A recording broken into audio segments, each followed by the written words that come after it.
You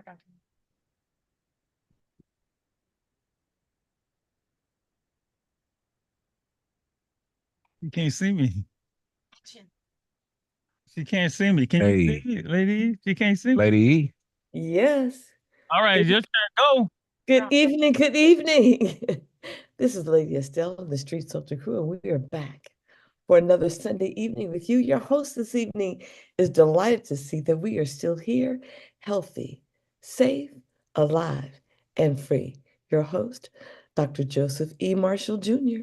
Thank you, Lady E. Thank you, AD Lee. Good evening, street soldiers everywhere. Community radio show. Back on the air one more time after a brief, very brief 1 week off. What was it? President's Day, All-Star Weekend. Yeah, well, all of that. So we are back. We're back with a wonderful show this evening. And you know our goal here to make it good in your neighborhood. It's that simple. We play a little music, save a lot of lives. And I'm guarantee you tonight's show is something you have never heard before. Guarantee. Well, okay. All right. Yeah. Okay, I'll go back. Guarantee you're going to hear something you have never heard before. So call your friends. I mean, you can call your enemies too. You call everybody. Call your family. Call everybody. Get them all. Right here. 106.1. KMEL. Street Soldiers. Good evening, Lady E. Good evening, Ann. Good evening, Sir Michael. I have renamed him. That won't work, bro. Look, Sorry, man. sir. Sir Michael. Okay, if it don't work, it don't work. Yes, sir. But tonight, Got you. is that good? How you doing, man? I'm great. How are you? Oh, I'm alive. You're alive and free. I'm alive and free. Let's cover this real quick. All-Star game weekend. You know, how'd you feel? How you feel about the game, man? They just gotta compete, man. But it's okay. So Good for the city. oh, The whole Bay. Oh yeah. Well, that. But I'm just talking about the game itself. They've tried different combinations. They should just all you gotta do. I don't know why it's so hard for them to play like they play like when they play in pickup ball, like when they're training for the season. Just pay a little bit. Money, man. Well, maybe they're making a little bit too much money. So I have a novel idea. And it's actually happened before, but this is before your time. Okay. I think they should do like forget the game and do a one-on-one tournament. One-on-one. Wouldn't you like to see? Not for the All-Star game. But no, not a game, just a tournament. One-on-one. Maybe a skills challenge.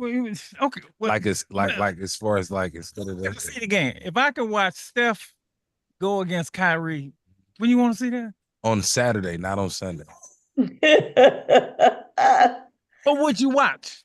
Of course, on Saturday. Would they compete? Yes. Didn't you? You competed one-on-one, right? Yes, sir. Even if you gave up the first 7, the last 5, you was what? Competing? You were going hard, see? Yeah. Man, Shea against... Yeah, Shea. But that would be nice. Oh, Giannis against Wemby. It's cool. That's much see TV. True, on Saturday night. Still got the problem of the game. The game is lackluster. Nobody plays. Nobody cares.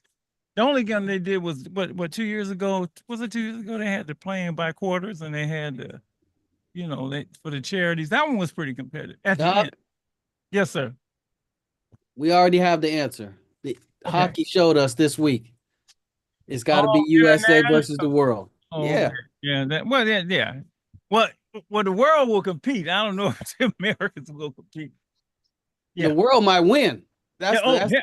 Please. If we're talking basketball, that's the issue.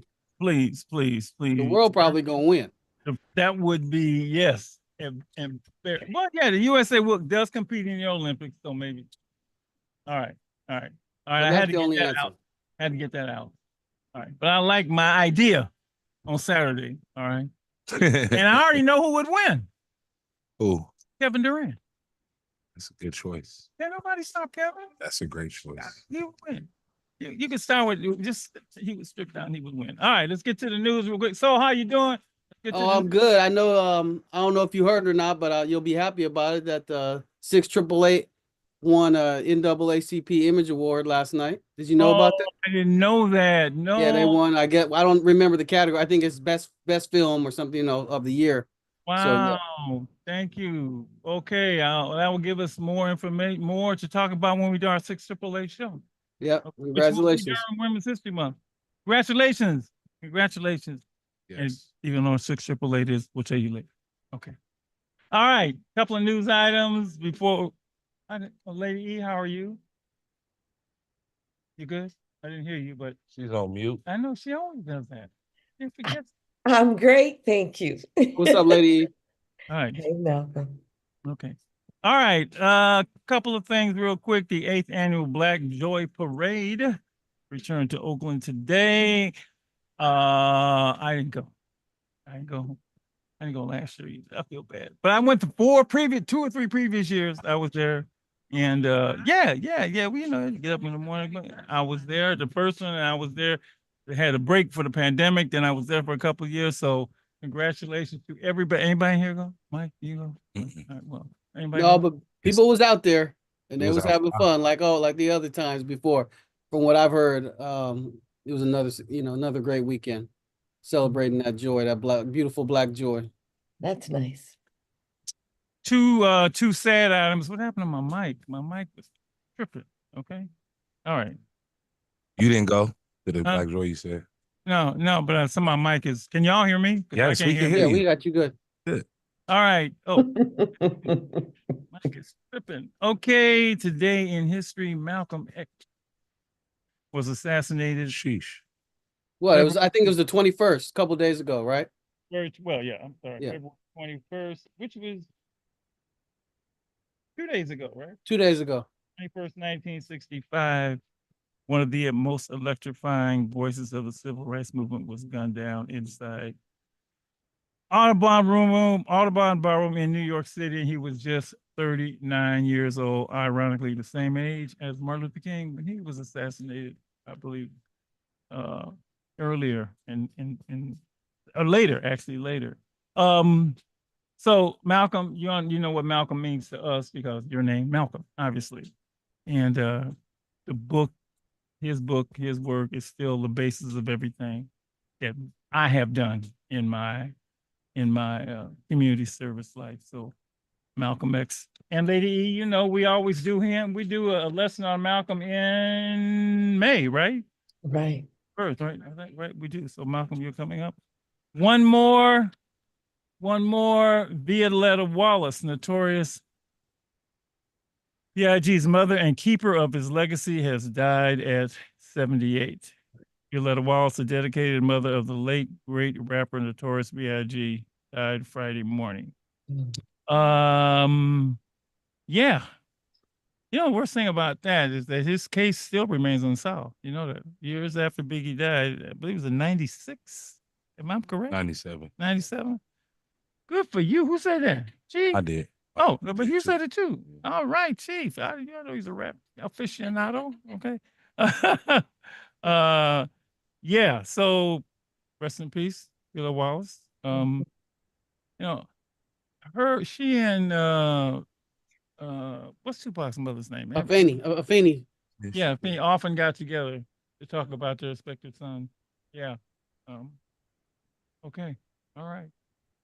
Anybody got anything else? I'm ready to go. I'm ready to go. Just another comment on the Black Joy Parade. Yes. It's important every year, but you get the feeling like this year, the way things are going, Black Joy there might be a law against Black Joy next year. So that's right. it just feels like That's culture in general is being stamped out. So it just felt extra special for me today. That's why we got to keep the joy rolling. Yeah. Yeah, absolutely. Like in a few years, it'll be just robot joy. It's just you all got to be, you know what I mean? And so, now I would say something worse, but I'm not because I got other business to attend to. That's just me. That's what it feels like. So They might be trying to eliminate Black Joy, brother. That's how I go that far. Okay. Yeah. Yeah. Or as this woman asked me one time, why do you call yourself black? Well, that's what I mean. Like someone will say, "Oh no, just have joy. Don't have black joy." It'd be like, "What are you talking about?" But that's what it just feels like it's going that way right now. Well, she didn't want me to be a Black American. She wanted me to just be an American. So Yeah. Fujitaka Liga be damned. I said, oh no, baby. It's no. Yeah. All right. All right. Nice All try. right. Nah, I'm joking. What you say? Nice try. Nah, I'm joking. Don't mess with me, man. No, I'm saying I'm saying to the lady, nice try. Oh, her. Yeah. Oh no, I was very nice to her. I said, well, that's your opinion. Okay, let it go. All right, tonight, I promised you you're going to hear something you never heard before, and I'm gonna just go right to the fact. All right, the San Francisco Police Department is here. The San Francisco Police Department. That's right, the police. The police. You heard that, right? Are here to talk about something that they have been doing, and I just found out, but apparently they have been doing it for a while. No other police department in the United States, I'm looking over there to see if anybody knows of any other, is doing what the San Francisco Police Department has been doing for the last few years. They have taken their officers on a Sojourn to the Past Civil Rights Black History Tour. A Sojourn to the Past Civil Rights History Tour. This fits in perfect. It is our last show of Black History Month. And when I found out, I got the chief on the phone. I said, Chief, you got to come on, Street Soldiers, and tell the world, right, Ann? The world about this. And so let's just get straight to it. Chief William Scott, right here to my left. Here he is. He's all decorated. He got his uniform on. This is my guy. I've known him for a while. And let me just say, first of all, number two, I helped hire him. Okay. Yes, I helped hire the chief. I haven't. Okay, I won't reveal any more of the. You were unanimous. That's good enough. So how long ago? That's got to be because I've been off the commission 6 years. That's how long you been in now? 7, 8 years. 8 years. It's been 8 years. Doc. You about to break a record. Been a blessing. Chief, thanks so much. I want to say from the citizens of San Francisco, but really all everywhere. Just thank you for the great job that you do. Thank you for the work that you've done. Homicides were way down in the city last year. I know you've worked hard, ups and downs. Nothing harder than being a police chief. Nothing harder than being a police chief. But you have done as far as I'm concerned, a wonderful, admirable job. But let's go straight to this thing. Where did you get the idea to take officers on a civil rights tour, Black History tour? Well, actually, it was more of me finding out about the man sitting to my left, Jeff Steinberg, and the program that he had been doing for many, many years before we got involved. And it was after the aftermath of George Floyd when we really needed to do something to address all the issues that were happening. I mean, these issues have been happening for a very long time, but the death and murder of George Floyd, I think, brought it to a head in policing in America. So it's really hard to even have a conversation about these issues when race is the thread that cuts in between many of the issues that we see in policing. Well said. And we were trying to figure out a way to do that. And one of our members of our command staff, professional staff member, had gone on this trip with Sojourn and Jeff when she was a teenager. And it just so happened that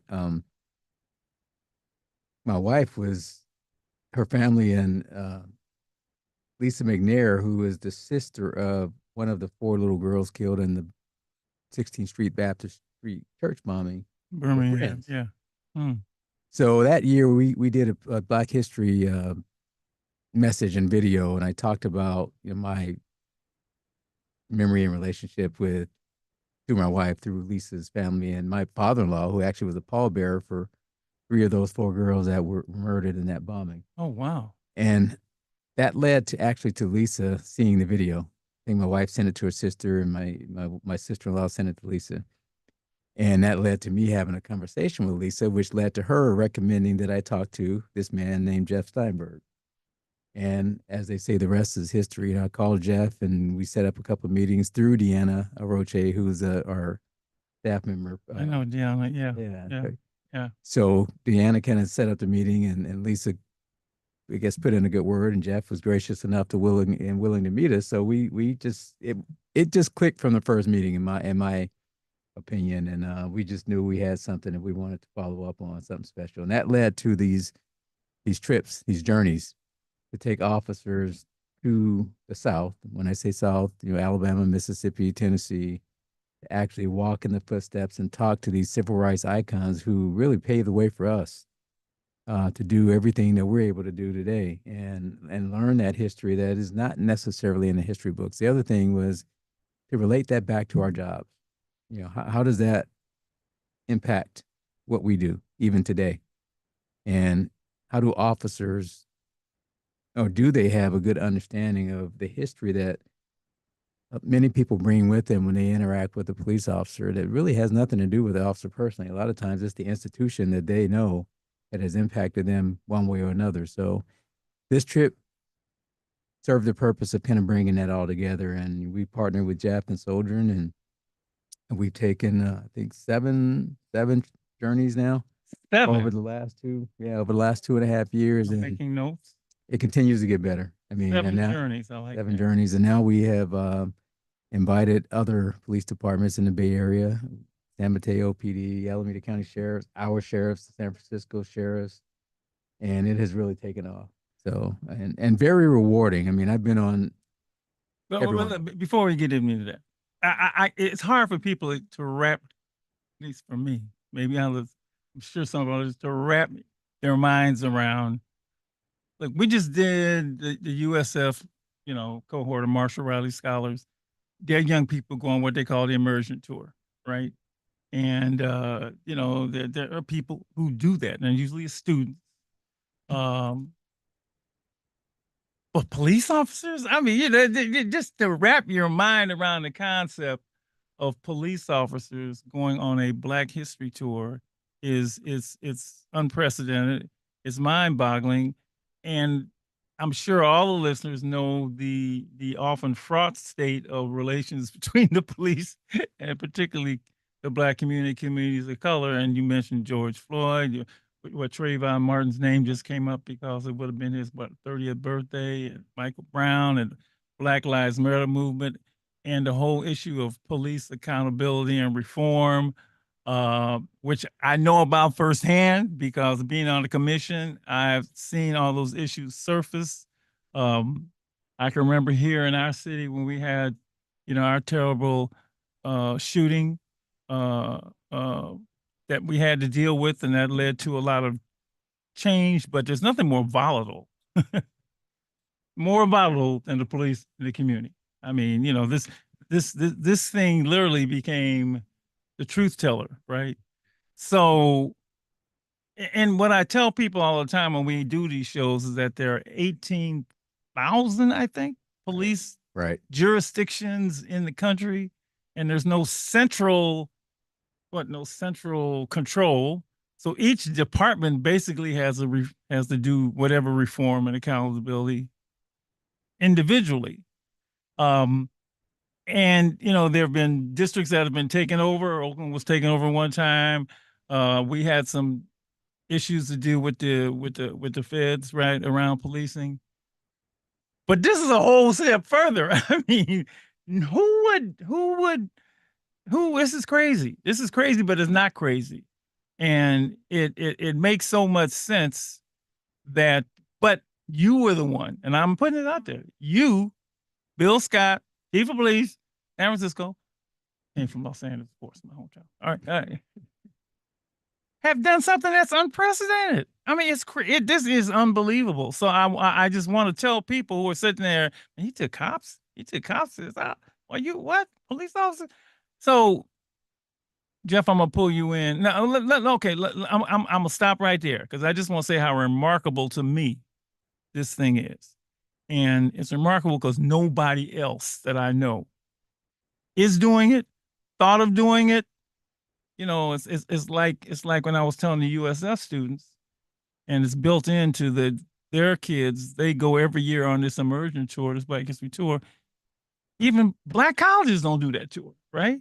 So this is something that's absolutely, it's a first. So thank you. I want to come back because I want to talk about when you first proposed it. Was there any like what you gonna just? But let's go to the man that I've known for a long time, Just Steinberg. Excuse me. You have been doing these tours for a while. So why don't you talk about when you first heard? Talk about the tour itself, but when you first heard that the SFPD might be interested in this. When I heard Chief Scott was from Birmingham, Alabama, Ah, and the police chief, instant connection. And how can one not be drawn when you meet Bill Scott? His Yeah. generosity of spirit Yep. knows no bounds. Yep. And he's too modest to ever say this, so he's not even looking at me as I'm talking. No, he don't take he's- praise good. He'd be like, he's- "Who you talking?" I about? just say, let it wash over yeah, you. that's right. I nicknamed him on this trip the North Star, and I call him that. It is his vision we are following, and he has laid out such a beautiful vision for how people can have a transformative experience. And I put it in simple terms. Much of the violence done in the civil rights movement was done by law enforcement. So when we take law enforcement people into the Deep South and they see what happened to meet the real people who experienced it, the hope is they will come back with more compassion and empathy when they're on the streets because they've seen it firsthand of what violence and racism can do. We are showing Freedom Riders right now to the kids. Showing Freedom Riders right now, and when those young people see these Freedom Riders getting off the bus and the attacks on them, the co-conspirators in the attacks on them be the police officers, you are absolutely right when you say that. Absolutely. Oh, it was totally conspiratorial. And with governors involved, Yep. with the white business community, Yep. and with the complicitness of officers, including the federal government and the FBI, Yep. who also knew what was going I had on. to teach them about J. Edgar Hoover. Who's J. Edgar Hoover? Well, Lord, dude, let me tell you. All you have to do is say Leonardo DiCaprio. He played him in the movie. But what we've seen is we've seen real transformation out of the law enforcement people we've taken. And what happens is during the day, so the experiences are 8 days, and I never call them tours. I call Well, them before that, let's go back to when you started this because they had something established to go on. So let's get the history of you and the tour itself. I was a history teacher at a local high school in San Bruno called Cappuccino High School. And I taught U.S. history. I was a department chair. I taught AP US and other levels. My last year at the school, I just wanted to take 30 kids from my own class into the South. We took 100 the first year. And I realized really quickly this wasn't just for me or my students. So I took a leave of absence from the district I taught in the San Mateo Union High School district. District's never given a teacher more than a 2-year leave. They gave me 7 years in a row. And then they said, please resign. So I formed the nonprofit organization called Sojourn. And we are in our 25th year. So for the first 21 years, we had taken high schools and colleges and middle schools. And then and as notable, some of the kids early years, some of the club went on the tour, the Soldier to the Past tour. Oh yeah. It was incredible. Yeah. And then I got blessed with Bill Scott coming into my life and the SFPD and my dear friend Al Duarte, who's over here as well, who's an incredible soul. And it's his birthday today. Oh, happy birthday. So, Happy birthday. You want the 50 Cent version? You want the Stevie Wonder version or the regular?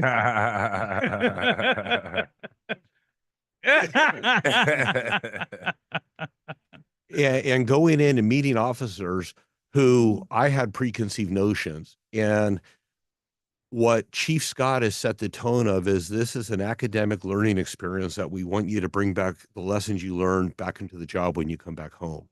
And as opposed to just a civil rights journey, we do the historical stuff that I help lead in the morning and afternoon sessions, meeting people, going places, museums, being on people's home sites where stuff happened. And then in the evening time, Chief Scott leads a discussion each night.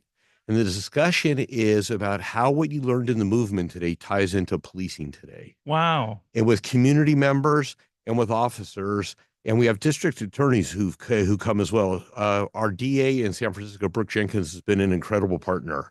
And she has come on this with many DAs, and she's been just incredible in this transformative experience as well. But watching Chief Scott lead the discussions at nighttime is putting the puzzle together. And how are they going to approach it when they come home? So the nighttime is dedicated to Chief Scott's vision of what he wants them to take home with them. Where do you, coming right back to Oh, that. I've got to jump in. Yes, I got to go ahead, jump in. lady. Chief Scott, if you have not, please consider including the question, what did you discover about yourselves during this experience? Mm. Well, we took I just want to say quickly, we took someone from the SFPD, and I get unsolicited emails, and she literally wrote to me and said it was the best police training she's ever had. And we're not doing police training. We're studying the civil rights movement. She literally said it was the best police training she ever had under the leadership of Chief Scott on the civil rights journey we did. Wow. Where, just give me the itinerary. Where do you go? So we fly into Montgomery, Alabama, and on day one is dinner, get to know each other. Day two, we go to the Legacy Museum, led by Brian Stevenson, That's in Montgomery, Alabama. Montgomery. Okay. Arguably the best museum I've ever been in. Heard a lot about Chief that. Scott, yeah. do you want to speak to the museum? Yeah, sure. Yeah, that Well, like let's go through the whole itinerary okay. first. Oh, Okay. Yeah. I'll So, jump in. so we go to Legacy. Earlier that day, before we go to Legacy, we've met one of the Little Rock Nine. Her name is Minnie Jean Brown Tricky. Yep. Minnie Jean was the only one of the nine who was expelled at age 16, and it wasn't done by happenstance. It was institutionalized. They wanted to get her out. The greatness of Minnie Jean is she comes on the whole trip for the full 6 days. She's 83 years old. She comes on the trip for the whole 6 days to hang out with the officers. We've also Wait. She's hanging with y'all? yeah, she For is. 6 days? She is. She 83? She is. Yeah. I've done 120 trips, and Minnie Jean has been on 115 of them. She comes on every trip we do. Yeah. Or we're hanging Talk with about her. living history. We're hanging with her actually. She's Yes. Oh, you hanging with her? right. And she is so knowledgeable and imparts the whole way through the trip. So that's all day one, Minnie Jean Legacy Museum. Day two, we go to Birmingham. And in Birmingham, I'm sorry, this is not day three. In Birmingham, we meet a woman named Gwen Webb. Gwen Webb was involved in the Children's March. And the Children's March, which led to the desegregation of Birmingham, led by, and we must honor him always, the Reverend Fred Shuttlesworth. Reverend Shuttlesworth, who's one of the big three of the civil rights movement, iconic figure, incredible soul. His following were kids, and they literally filled up the jails. Arrested by law enforcement in brutal fashions to fill up the jails, dogs and fire hoses. We've seen the footage. Gwen Webb was there, arrested at 15. She meets us and shares her incredible story. Then we go to the 16th Street Baptist Church. And as we're in the church, they give us the church for 3 to 4 hours. It becomes our classroom. And we do music, readings, film inside the church where these 4 little girls were killed. And then who meets us? Lisa McNair. Lisa McNair's sister was killed in the church bombing. Lisa was born a year and 4 days after her sister was murdered. But then we meet a woman named Sarah Collins. Sarah Collins was blinded in the church bombing. Her sister, Addie Mae, was murdered. Sarah was blinded at age 12. She literally lost her vision. And Sarah comes out and meets us and shares how she wanted to die and she has found hope. And she shares that path in the church where this happened to finding her hope. And then we have dinner that night made by Lisa's sister, Kim McNair, who's an incredible chef. So the McNairs had 2 daughters after Denise was killed. She was their only child. From there, we go on to Hattiesburg, Mississippi, and we meet a family called the Dane. Let me tell you something. I hear Mississippi. Hearing the word Mississippi scares me. And my folks is from Vicksburg, but Mississippi, yeah. Before I went, I had to debunk Mississippi. I went and debunked it because I was afraid of Mississippi, the pot-bellied sheriff, black and white footage. So I had to go myself before I brought anybody. And we go to a place called Hattiesburg, Mississippi. Hattiesburg, Mississippi is the home of an incredible family called the Damer family. Vernon Damer was an African-American man. He had a business, a grocery store, and he was helping people pay the poll tax in 1966 to help register to vote. By the way, the Voting Rights Act was passed in 65. People are still paying the poll tax in 66. He said, if you can't afford to pay your poll tax, I will help you pay it. He had money. Well, he's in bed on January 9th, 1966. His wife and him had slept in shifts for years because they had so many threats on their lives. They would not sleep together in the same bed. One would have to stay up through the night, afraid their house was going to be attacked. The threats had stopped. They're in bed, 2 a.m, January 10th. 7 Klan members drive by their house. They have firebombs, Molotov cocktails. They throw them in the house. House lights up on fire. Vernon Damer gets his wife outside. Gets his wife outside. Her name's Ellie Damer. He gets his 3 kids out their windows outside, Dennis, Betty, and Harold. He fires back, has guns to scare the Klan. He breathes in too much smoke and it sears his lungs. He dies the next day. On his deathbed, they allow a reporter to come in, and some of the last words Vernon Damer says before he dies are, "If you don't vote, you don't count." That's written on his tombstone. So who meets us in Hattiesburg, Mississippi? At their house, we meet his wife, who's now 99 years old. Oh, Her name is Ellie Damer. let me just say something. The living history, the elders got to blow you away. I mean, if not, look.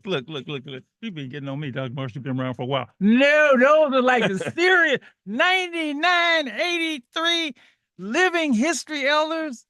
Wow. Then we don't just meet Miss Ellie Damer, we meet Dennis Damer, who was 12 years old in the house that night, and his sister Betty, who was terribly burned in the fire that night. And they share their father's legacy, because the story of Vernon Damer is not how he died. The story of Vernon Damer is how he lived. And we make sure that happens. And Dr. Marshall, if I may share, the people we meet on this trip, and this line gets me in trouble, but I don't mind sharing it. They are, in my opinion, the real founding fathers and mothers of this country. They believed in real freedom. Unlike Washington and Jefferson, those 2 men were slave owners. And yet they may have done great things for this country, but we must remember, if you're a slave owner, that means by definition, you're a racist. And these people believed in real freedom, and they're not in our history books. So we've been ripped off knowing their stories. That's why we like to bring the Damers to life. So can he and I go on a tour just blasting America? Because they would say, you saying that because you black. Why, he ain't, and we saying the same thing. Oh, Lord, keep going, Well, brother. we must honor the real founding mothers and fathers of this country. When we leave Birmingham, we go to Memphis and we go to the Lorraine Motel. Yeah. And in the courtyard of the Lorraine Motel where Dr. King was assassinated, we play his mountaintop speech. And so we're hearing his mountaintop speech. And the lesson really is, he says, it's not what'll happen to me if I help out my fellow Americans. What'll happen to them if I don't? And that's what the police do. And this is all tied into the principles of nonviolence, which Minnie Jean is a firm believer in. Because the first principle of nonviolence says nonviolence is a way of life for courageous people. Who's more courageous than our officers on the streets? Principle number 2 says nonviolence believes in friendship and understanding. What are officers doing on the streets? Friendship and understanding. And so the 6 principles of nonviolence directly correlate to policing. We left out one speaker I must honor. Elizabeth Eckford also meets us. Elizabeth is one of Little Rock 9. You've all seen the famous photo of the young 15-year-old being screamed at by the white mob who wanted to lynch her on that first day. Right. Elizabeth has come on the police trips, and she has said it's some of the best work she's ever seen law enforcement do. That's from Elizabeth. And she has become friends with Chief Scott, as is Minnie Jean, and they are so proud of the work Chief Scott is doing. Wow. I'm gonna let Lady E react to this. Did you hear that lineup, Lady E? You talk. Jump in and say something about the parameters of that tour. It's just magnificent. I mean, there's nothing else to be said. That's just absolutely magnificent. Oh my goodness, I want to go. But you know what? We take community members, so you're all invited.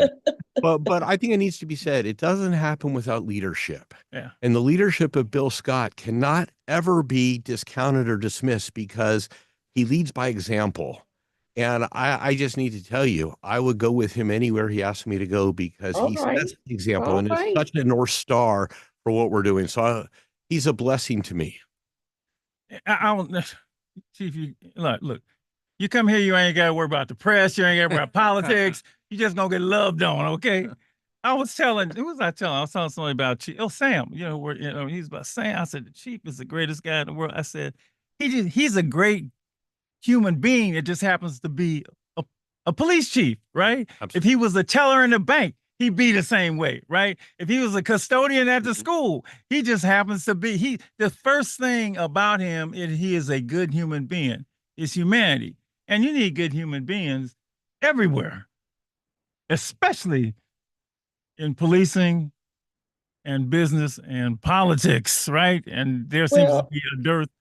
Especially in such a powerful position, which is often mishandled.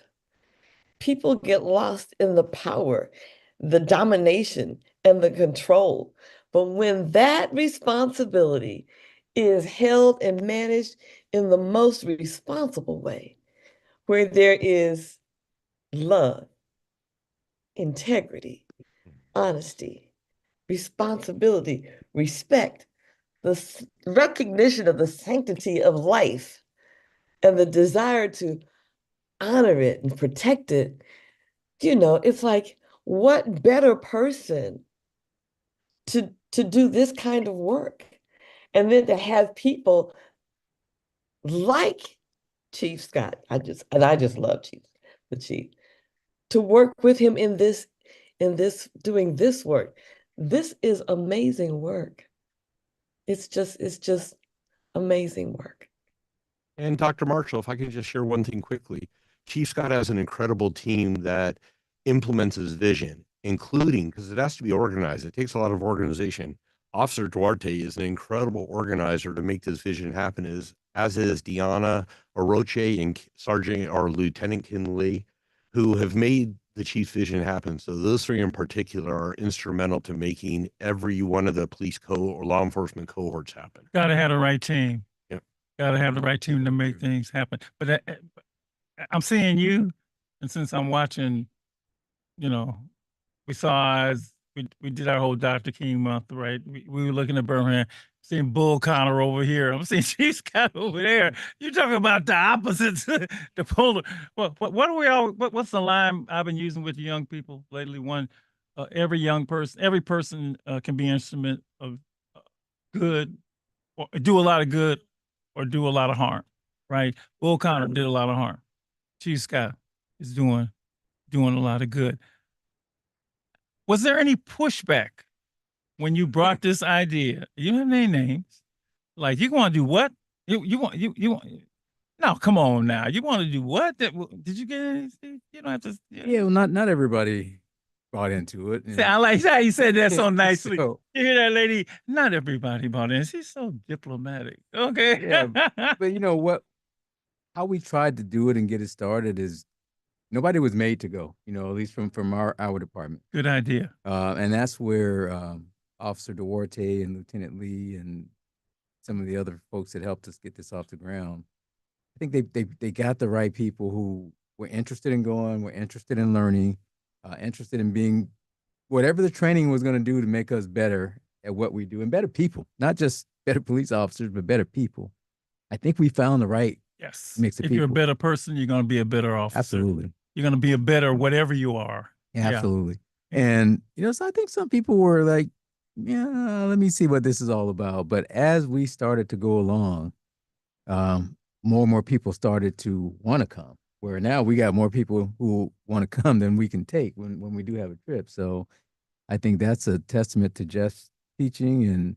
And there's another part of this that happens on these trips. There's a bonding experience that happens on these trips where we actually get to spend time with each other away from the regular routine of the office or the police station. And I think that's gotta help. It serves a purpose to kind of break down the barriers of whatever walls you had to put people in the room. Right. Remember when I brought the Crips and Bloods up here, put them in a room together. They're like, you gonna put us in a room together? Yeah, y'all gonna get along, right? Period. Away from the turf, away from the set. They were actually able to do that. I've seen it. And they watched Eyes on the Prize. Right. After a while, let them go, put them in the same bed and breakfast. God was looking out for me. Okay, the ancestors were looking out for me. And you know what happens? People see Chief Scott as human. They see him not just as chief, even because they may not necessarily know him very well, but they see this generous of spirit man who is giving to make law enforcement much better than it is already. And I think they are very drawn to that. I think I've seen law enforcement officers who are very drawn to what the chief is sharing, and they get to know him at a personal level as well. We're going to hear from them in the second hour. We got several people who have been on the tour going to talk about the experience for them. Officer Duarte, you cannot sit back and not speak. When you first heard about this, what did you think? But first of all, you got Michael. I'm sorry, Mr. Fillmore is always surprised when I say this. So, would you please tell him where you went to middle school and who was your teacher? Oh. That's not him. No, I remember the ones that weren't. It was not him. But let me just say that, man. You know, when you got a young, I mean, to me, the greatest profession in the world, parent teachers next, right? Because you're responsible for these young people, and you never know how they're going to turn out. So number one, you meet my criteria, you are alive and free, and the job you are doing as an officer, this is what every teacher wants to see. So congratulations. Oh, thank you. Congratulations. I will say that between you and Miss Lyons, Yeah. you remember that name? Yes, I do. My English teacher. Yeah. There was an impact that made that being a better human being was good for the world. Yeah, And I it think is. that impact was made in the 7th grade, and it just sort of took off from there. I've had several jobs in my life, but this is the most rewarding of them all. Talk about your involvement with this with the tour and when you learned about it, and if you've gone and what have you seen? I have. We've done 7. We've organized 7. The first one I did not attend. I have attended 6 out of the 7. Wow. I helped coordinate, and I helped sort of just make sure that the chief gets his rest. What'd you because think about the idea when you first heard it? That's the thing I want to know. I was a supporter. I think I'm a supporter of anything Bill Scott talks about, only because you've praised him as a humanitarian, and he is that. He's a diplomat. He is that. And I will say that as a chief of police, I think every chief tries to get to know his officers, and that's important. But he actually does spend the time and during these trips to get to know every single one that comes. And he is. You point to me any CEO of any corporation who tries to do that, I will tell you they do it when it's available. He does it because he wants to. And I think so. The trip for me, I was a supporter from the moment I heard about it, and I was a supporter from the minute I got off the plane and met Jeff. And by the way, class started the minute we got off the plane. Wow. Well, we fly into Oh. Birmingham, and the Birmingham Wow. airport is named the Fred Shuttlesworth Airport. Yeah. And they So, have pictures of them. learning So we get experience them right off there. the plane and we bring them over to the exhibit. Yeah. So we begin immediately. Yeah. No, there's no sleepy eye scenarios in this moment. We get off, luggage is in hand, and we're talking about Fred Shuttlesworth. You hit the ground running. and that's it. And I School is open. it's open, it's on, and it's not off until Jeff gets off the mic and the chief starts. And let me tell you, some of these community sessions that the chief does go from anywhere from 45 minutes. The longest one was a 3-hour session, and nobody leaves. And they have the option to. They know they can, but nobody leaves, and that's an amazing thing. Living history, living history, living history. For some reason, and I can't figure it out, except people just they want to deny or pretend something didn't happen, or I call it, don't want to make America look bad. That's what I call it.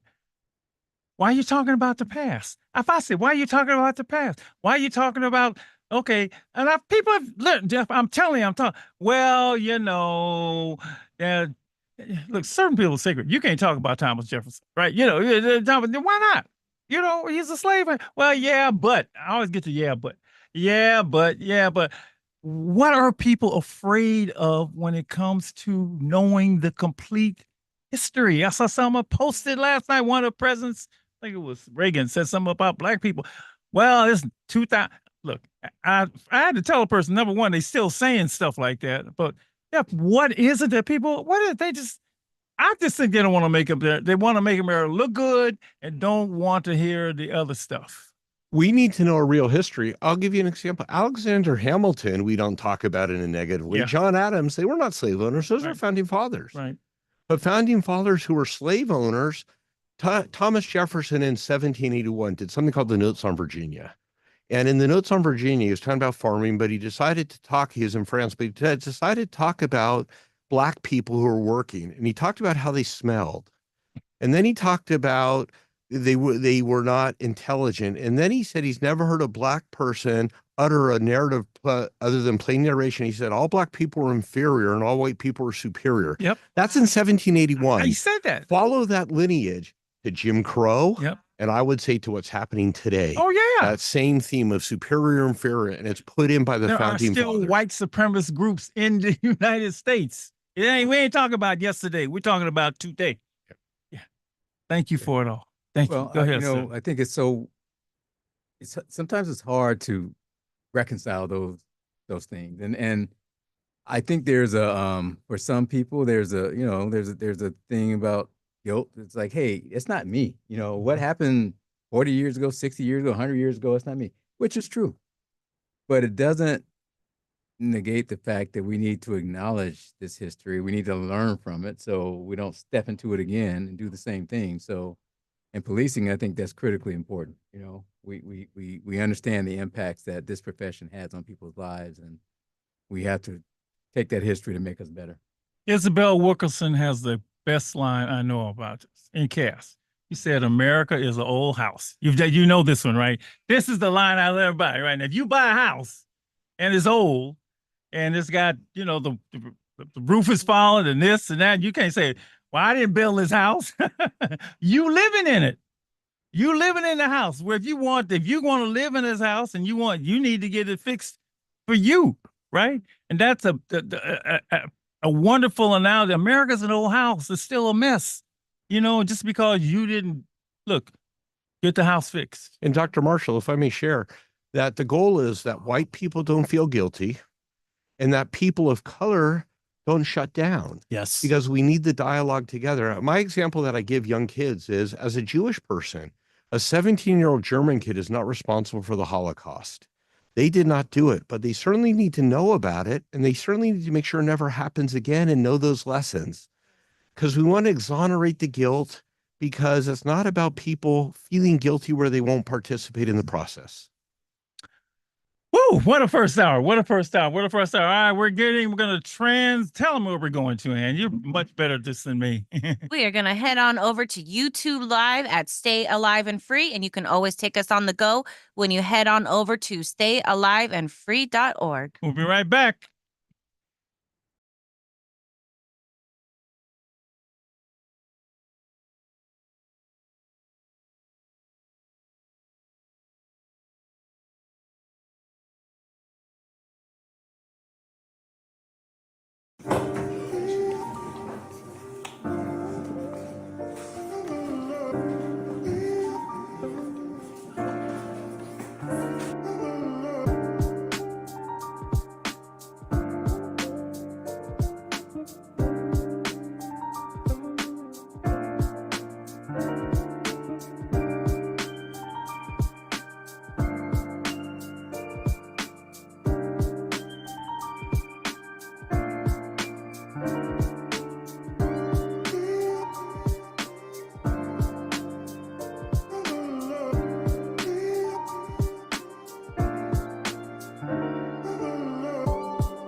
I gotta find Reggie. Reggie's not here. All right, hour number 2, alive and free Street Soldiers Radio. And let me make sure I can hear. If they say something, I don't know if I can hear or not. All right, live and Oh, free. Dr. Joe. Yeah, we good. We're good. I think we're good. We're good. I think this is the one that bounces in and out, but I'll be okay. Alive and free radio, hour number 2. Thank all of you for joining us. I don't know if you got to listen to any of that first hour. It was absolutely riveting, amazing. And you know, if I'm full after this first hour, I know I'm gonna be a mess after the second hour. But thank you all for just consenting to be on the show. And let's just jump into it. If you heard, you know what we're talking about. We're talking about the San Francisco police officers going on the Sojourn to the Past Civil Rights Tour, Black History Tour. All of you went at some point, I believe, and we want to get your thoughts, your feelings, your reactions. Share what you want. Our panel will jump in when they want. Obviously, kudos to Chief Scott and to Jeff Steinberg for providing the vehicle for this to happen. Or you probably would have never gone. So, let's just put it like that. So we are joined by, and I'm gonna raise your hand so I can see if my list is even close to being correct. Okay, Acting Deputy Chief Derek Jackson, there you are. I see you there. Just raise your hand so I know you're here. Can you hear me? You mind that, man? Can you hear me? Good evening, Dr. Marshall. Can you hear me? We hear you now. Good. Okay. All right. Is Acting Commander Jack Hart? Hey, Dr. Marshall. Nice to see you. Thanks for having us. You got it. Lieutenant Kenyon Lee. He was unable to make it, but he is listening. Listening. Oh, all right. Maybe. Okay. All right. Let me just, I won't call his name out. Sergeant Culber Chu. Good evening, Dr. Marshall. I'm here. Thank you for having me. All right. Right. Thank you so much, Sergeant Lily Prillinger. Yes, thank you, Dr. Marshall. It's an honor to be here. Thank you. Our Acting Sergeant Peter Richardson. Hi, Dr. Marshall. I'm here. Thanks for having me. Same officer, Deshaun Jackson. Deshaun Wright. I apologize. Yeah, Dr. Marshall, I'm here, and that was an inside joke, with Al earlier, but that's I'm here. So give me the correct last name. It's Deshaun Wright. WRIGHT, because I don't want to mess up too. I don't want to mess your name up, brother. Yeah, no, it's good. I tell people all the time, it's just like the Wright brothers who flew the planes. Yeah, well, I don't want your parents calling me like that. Right? Officer Adrian Stark. Yes, sir. Thank you, Dr. Marshall. Thank you for having us. And Dr. Reggie Daniel. Well, you better show your face. Hey, don't be look, don't let me. I know your picture's good looking, but Wait, Doc, I'm trying to get it right. Okay, I'm here. Okay, thanks, man. So much, man. Thank you so much. You're welcome. So first, I have to ask the most important question. How many of you were on the force when I was on the commission? Any of you? Okay, all right. So you can tell me honestly, and you can tell me too. Was I a decent commissioner? Was I a commissioner? Yes. Only way I really know is from the people like, I'm up there, I got to do, commissioners got to do, we got to do everything from anyway. So did I do all right, Chief? Did I do all right? Did I do all right? Phenomenal. I'm not blowing my horn. People also say, man, you should have never left. We miss you, but it's a whole nother deal. Okay, now that you've done that and affirmed me, we'll get on. So, and just jump in, talk about when you first heard about this Sojourn to the Past tour. What were your thoughts? What made you decide to go? Let's start there. What you got out of it will come later, but let's start with when you first heard about it, your thoughts and what finally prompted you to say, all right, I'm gonna take a chance on this. So Commander Jackson, if you don't mind, I'm sorry, Commander Wright. Derek, no, it is Derek. All right. You see, I got Derek Jackson and Deshaun Wright. Okay.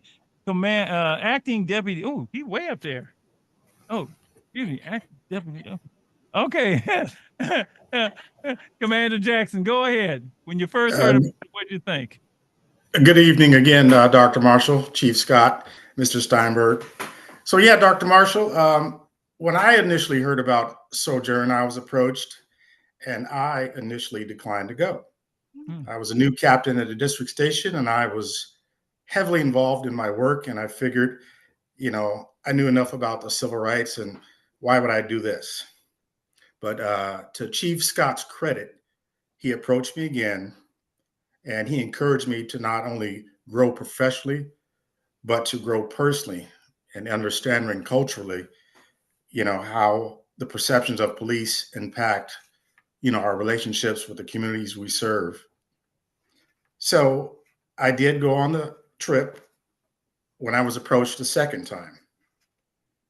And I just want to say that, after that experience, I returned with a better understanding of how.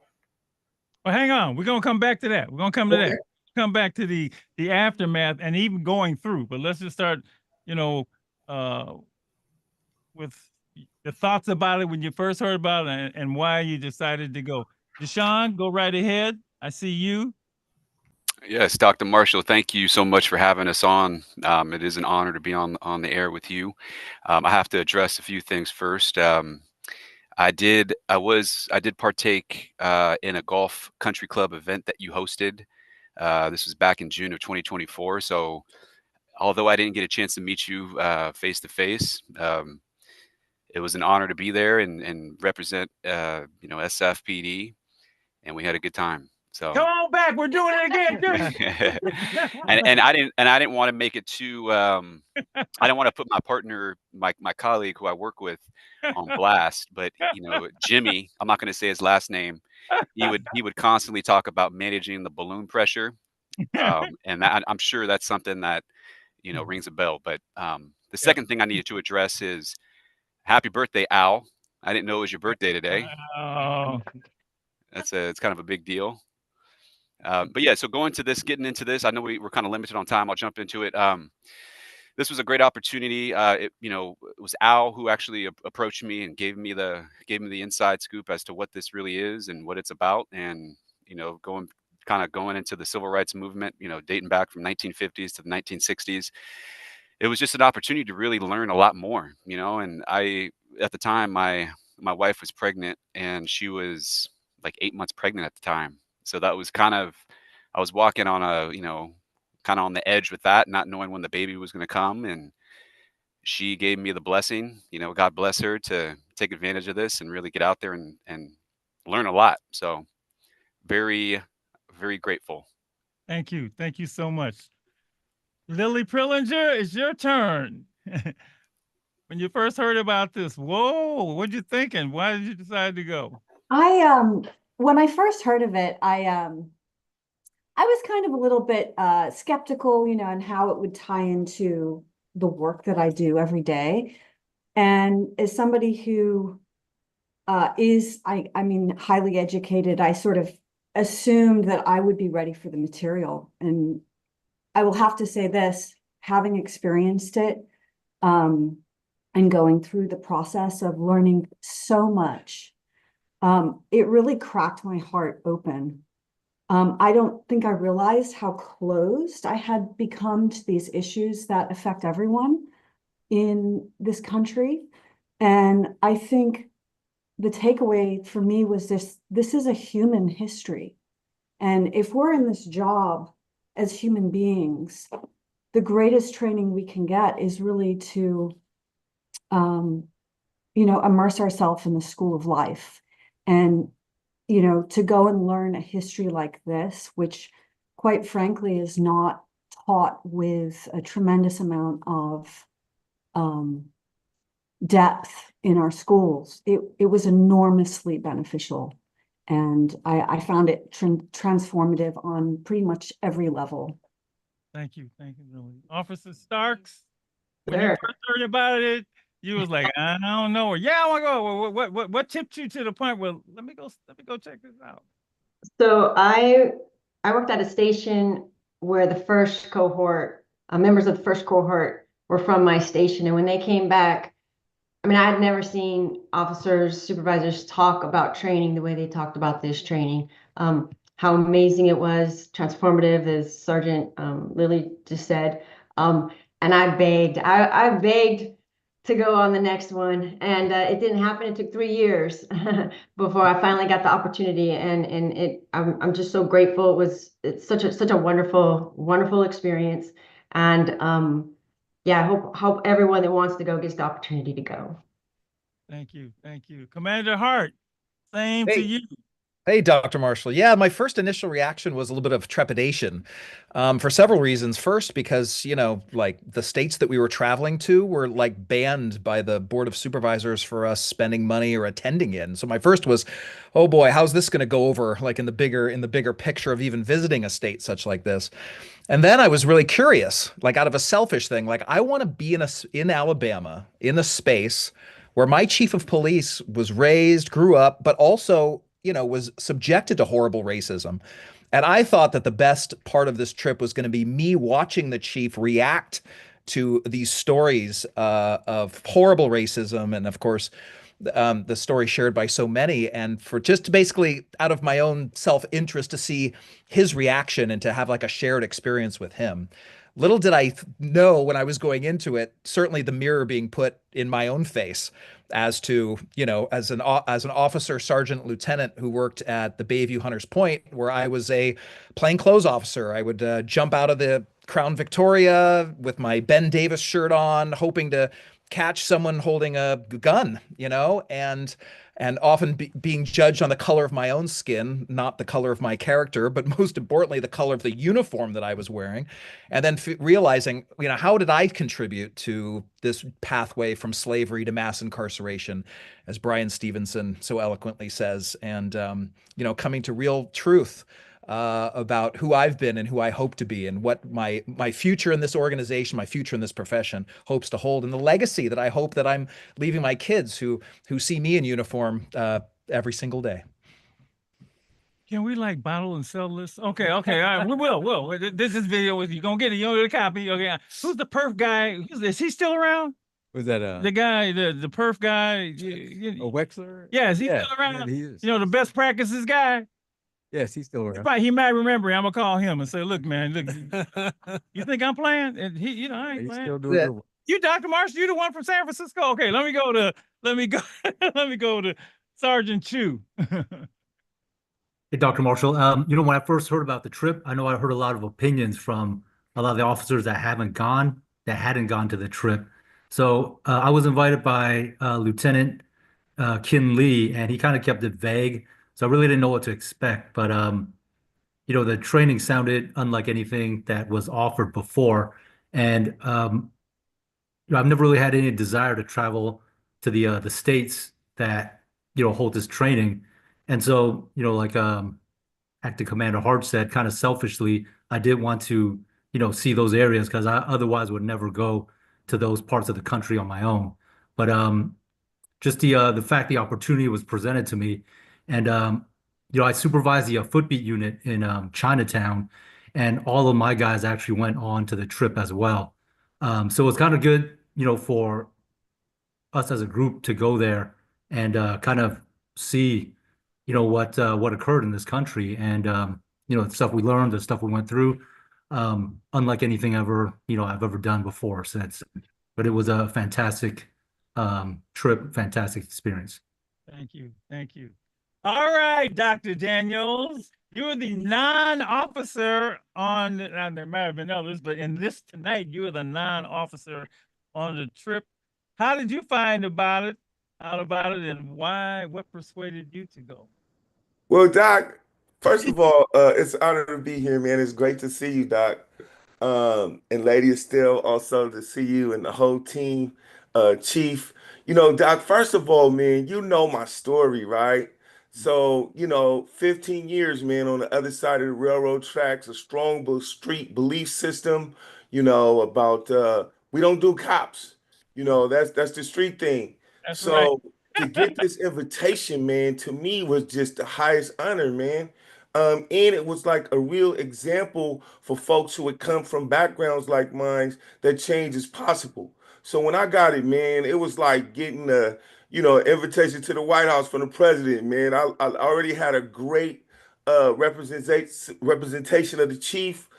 Chief, I need you to come speak to the students too. So he comes out to USF with us. Doc, you come out there with me, and we try to give them a perspective of what this thing is about. So, Doc, for me, uh, it was a great opportunity, man. I felt like, like I said, I felt like I got a congressional honor, bro. It was so deep, man. I love Hey, that Doc. statement, Reg. Doc, sorry, Yes. the screen shifted on you, but Officer Pete Richardson on the screen there, to your right side of the screen. Oh, I did not get to. I didn't hear me. Okay. Yes. Thank you. Let me just send by to Reg and I get you. So that's like Reg. I've known him since he was like. So and he know and everybody say this, he smiles. Right. So I love Reggie. But I do too. The one that loves him more. Who love you more than me, Reggie? Man, Doc, I don't know nobody. You my surrogate father, Doc. Come on now. Yeah, my dad, man. I took Reggie to LA one time, man, and we went to speak at Bourbon Day High School. And this is when he was still, problematic. And I took him to the house. And my father said, Junior, he's such a nice young man. What a wonderful young man. He loves Reggie, man. Dad, let me tell you right now, he's now Dr. Reggie Daniels. Okay, you was right. Right. See where I'm looking because I know where he's at. Okay. All right. Okay. Peter Richardson, go ahead. Hey, Doc, sorry I'm hanging out here in the corner. I'm sorry if my video's jumping around. Hey, Al, happy birthday, and it's great to see you guys. Doc, I think, I'll be honest and keep it short. I just had very little knowledge on the civil rights movement, and I knew nothing about the South. And I had an opportunity to go. Al invited me, and I wanted to learn, and I wanted to get some information on what this was all about, and see what I could do, see what I could do with the knowledge that I have. And I'm on the street quite a bit, and I think after a while, being a cop for a long time, you tend to get a little numb with what you do. And so I think I needed a little bit of a wake up call, and took the opportunity to go. So I think Dr. Daniels said it best. This is a class of two, I don't even want to call them cultures, but because I don't know that's culture is a rich word. This is when he said, we don't do cops. That is perfect. That is so perfect. And in many ways, it don't matter if it's a white cop, a black cop, a Asian cop. All we see is a uniform, right, Reg? And I one of the being on the commission, Chief, was such a great eye opener for me because I'm a community person, but I got to see everything that goes on inside, as much as I could. And the good, the bad, and the ugly, right? Right. And the ugly often would break open, not just here, but around the country. And certainly, if the relations between the police community weren't what tense enough, fraught enough, those few years in the between 10 and 20 were just the scab was ripped off, and George Floyd, you mentioned it, Michael Brown, Eric Garner, there's all kind of names, right? Local and not. So, Black Lives Matter was born out of that, right? And so it was really a serious call to do something about police community relations, police accountability, and reform. And I remember, there was a thing called racial profiling, right? And I found out, well, we had to pass an ordinance, what we call a general order, against racial profiling. We ain't saying there was, but we're gonna make sure there's not. So the fact that you got to put it out there, and the people on it say, well, we being profiled, right? And then I found out I remember actually finding out the Highway Patrol actually admitted, they were racially profiling. So this thing is as tense as it can be. And unfortunately for officers, people just see uniform. That's it. All they see, blue. They just see blue. They don't know nothing about you, but they see that and they associate you with the worst experience they've had, right? So your job is incredibly difficult.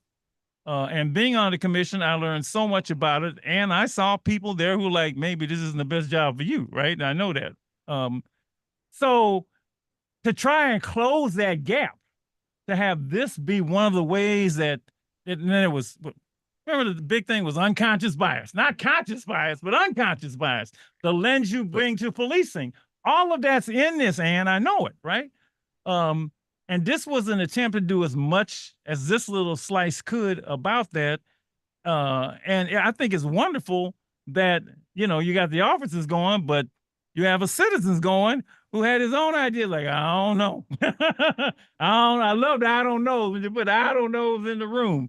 So let's begin now to chip away what you learned, how it benefited from you, what was maybe the highlight, and what has it done for you as a person, and what it brings to you in your position as in law enforcement. Because look, you know, I always, and the other thing, I said this before, and having done, you know, officer discipline, you know, I'm in the room and we got to decide if you're gonna get fired or not. It's the worst thing for a good cop is a bad cop. You know, the worst thing. And so, all right, who wants to begin? Let's go with Officer Chu. Let's do you, because you're the one I see first on my left side. Just delve into your whole experience there.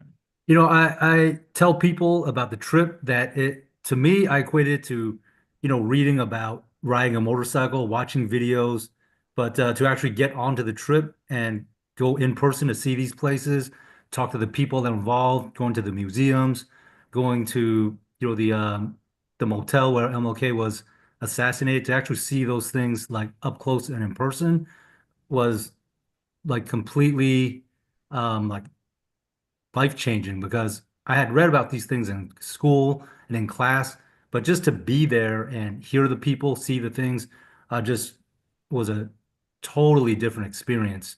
You know, I would say bringing it back to work, you know, for myself, I've always, you know, try to be a empathetic person, being understanding. I would say it's benefited me more as a person, as Yeah. a whole. I mean, obviously, I feel like, you know, I bring more, you know, I try to bring more understanding.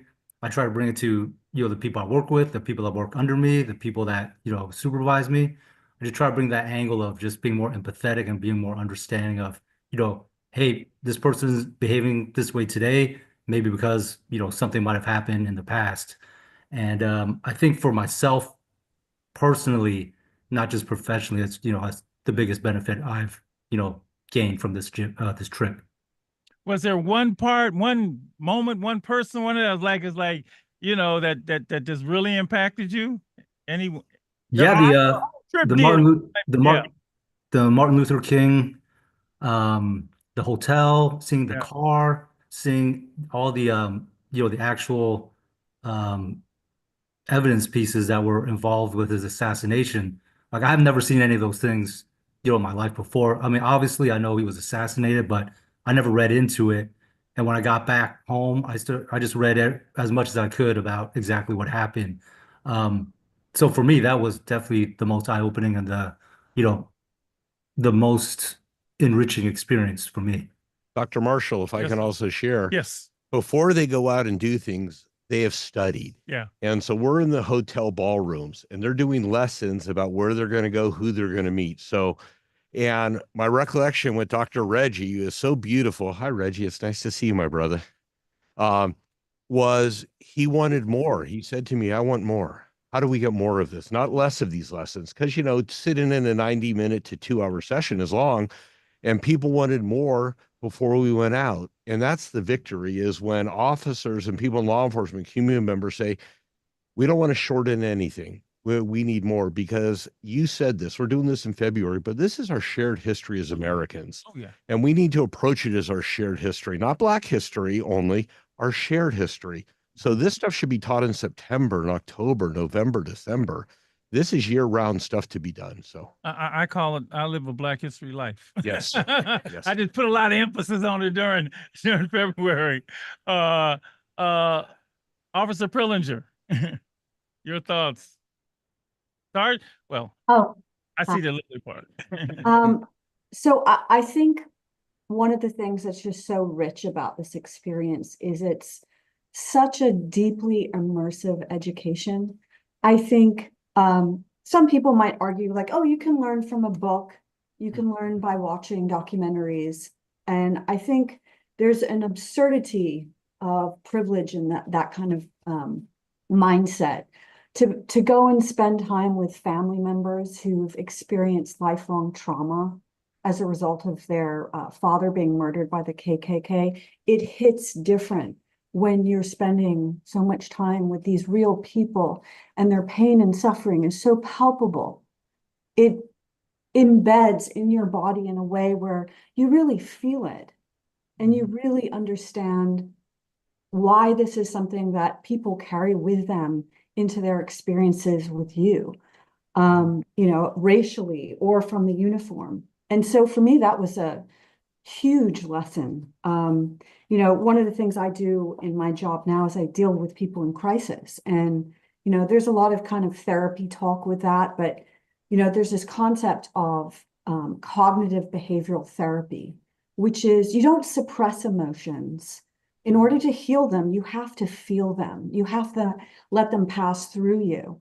And I think what's so brilliant about this experience is it is truly collective cognitive behavioral therapy for everyone. You know, you're feeling these very complex emotions and you are facing a history and really trying to metabolize it. And, you know, it's complicated and it's heavy, but the experience was so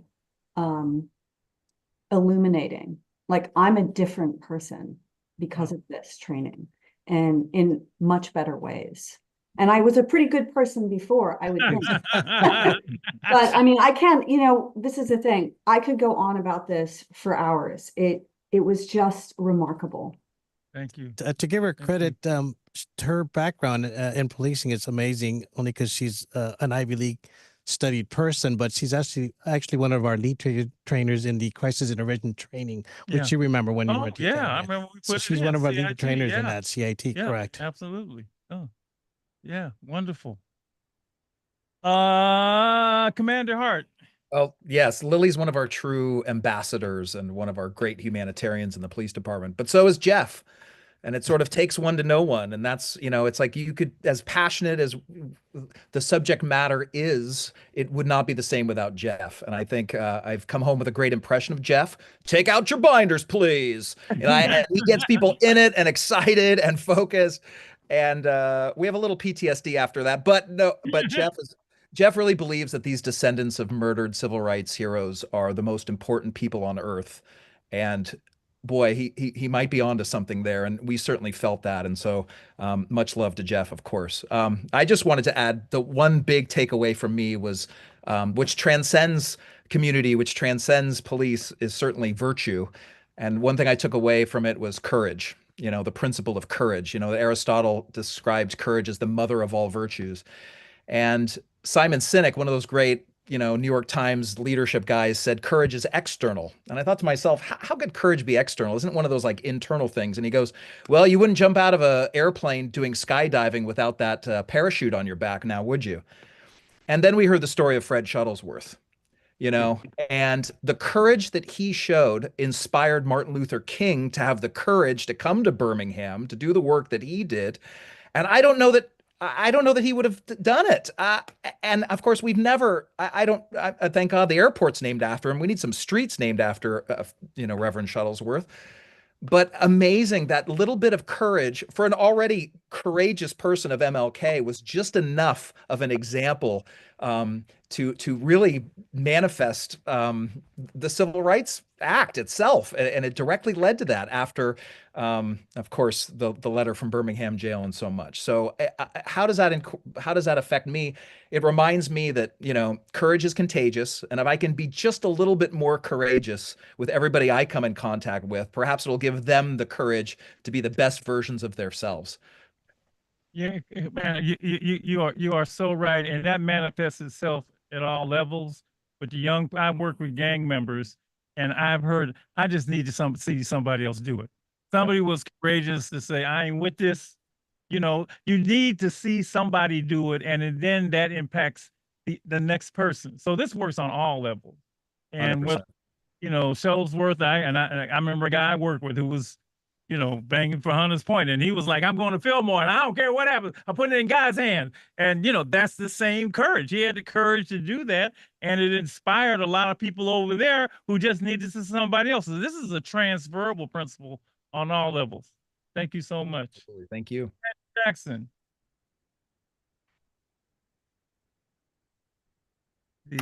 You go. Good evening, again, Dr. Marshall. So, how did it impact me? Well, initially I thought that, what I had learned in school, from grade school, high school, right up into college was accurate and sufficient when it came to civil rights. But, I was very naive and completely mistaken. I've, been around, the city a long time and, never really experienced the violence and the hatred that, our forefathers in the civil rights movement went through. My parents are from Louisiana, grandparents from Louisiana, and growing up as a kid, you'd heard about the stories of segregation and racism, but I don't think I really clearly understood the impact it had on members of my family. So when we visit these sites, speaking with the Little Rock Nine, Minnie Jean Brown and Elizabeth Eckford, visiting the 16th Street Baptist Church, that sacred holy ground that was, bombed by the KKK, and we had Sarah Collins who was blinded in one eye, the Legacy Museum, just spending hours there, just looking at the 400 years of American history, from enslavement to racial terrorism, segregation to mass incarceration, it really changed the way I look at, how we deal with our communities. If we look at how the police and the military were used to perpetuate segregation, Right. it's kind of understandable as to how, our community perceives us as police today. So, returning from this trip, I returned with a better understanding of how to approach my community, especially in the areas that I worked, the Western Addition, the Bayview, the Hunters Point, and to help understand the community's perception of policing and to help overcome some of the obstacles that we were facing. So like I said, it was a completely, impactful trip to me. I really, got to understand about Fred Shuttlesworth. We had never heard about him. He was right up there with Dr. Martin Luther King, Reverend Abernathy. So, these experiences and the learning about, the violence that was perpetrated against them and how they stood up and came back, like Commander Hart said, it was courage, and as the chief said, and as Mr. Steinberg had said, the opportunity to go on this trip, I actually had the opportunity to go a second time, and I certainly didn't turn it down this time. I accepted that, wholeheartedly and openly. I got to go again as what Jeff describes as a champion, and I served as an adjutant to Chief Scott. And my role on this second trip was to encourage my peers and coworkers, to join and experience the journey. As Chief Scott said, we opened this trip up to, our partnering agencies, and just to see how they experienced it for the first time and what they took away from it is memorable. So I hope that answers your question, Dr. Scott. But if I ever had the opportunity to go again, I'd certainly do it again. I think it has impacted me, and it has changed the way I look at some of the perceptions against us. And with that understanding, I hope to bring about, a better change in the relationship with SFPD and our community.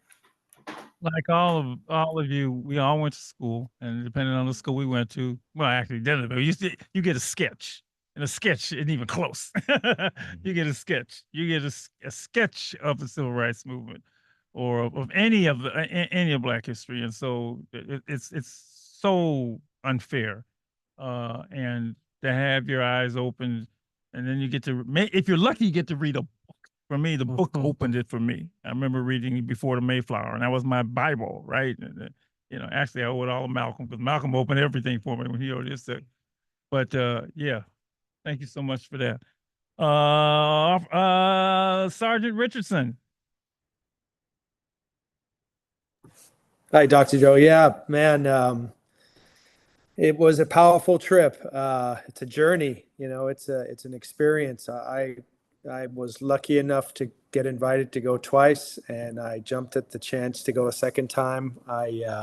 It's a life-changing experience that the chief and Jeff gave me, and I'll be forever grateful. It was one of the first places I went to when we landed. I went to this lynching museum. I took a walk from the hotel and went to this outdoor museum, and you just look at all the stories of folks that were lynched for reasons that are just, I mean, just ludicrous. The things that you learn on this trip is just it just leaves you speechless. And to meet these icons, these warriors that I call them.